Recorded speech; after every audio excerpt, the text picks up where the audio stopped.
So we talked about the line of Maya on a non-calculator paper, and we split our data into the top half and the bottom half, and we found the mean point for the bottom half and the mean point for the top half. So remember, that means that we find the average or the mean x value for the bottom half and the mean x value for the top half, and the same for the y values. Now, because it's on the calculator paper, we can just do it on the calculator, add them together, divide by the number of numbers, 3. And for the x values and for the y values for the bottom half, and for the x values and y values of the top half. So we end up with these points here. Now there's a couple of ways you can do it from that point, but as we're on the calculator paper, we could go to a spreadsheet page and in effect have the 2 points in the spreadsheet. So I've got the 2 points, 2 9.6 continuous and 8 14.36 continuous in there. And then I can just fit because I need to find the straight line that goes through those 2 points.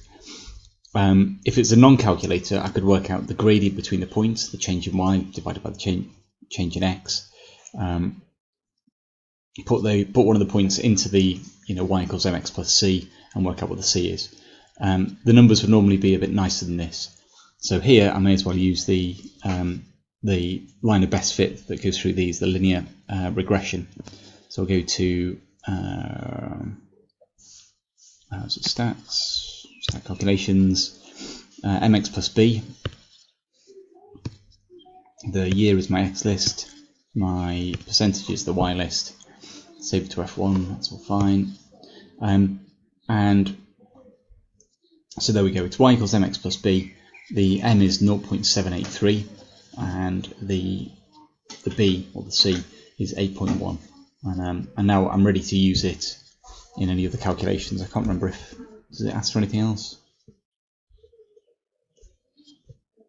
Yeah, see, okay, so there we go. So you've got that line of Maya. Then you're going to do the same again. You're going to fit a linear regression to it, but using all of the data. And you won't necessarily get the same answer, because the line of Maya is an approximation designed for like pre-calculated times. So don't be surprised if your answer to C is different to the answer to B. But there should be some connection between them, but they won't necessarily be the same. Okay.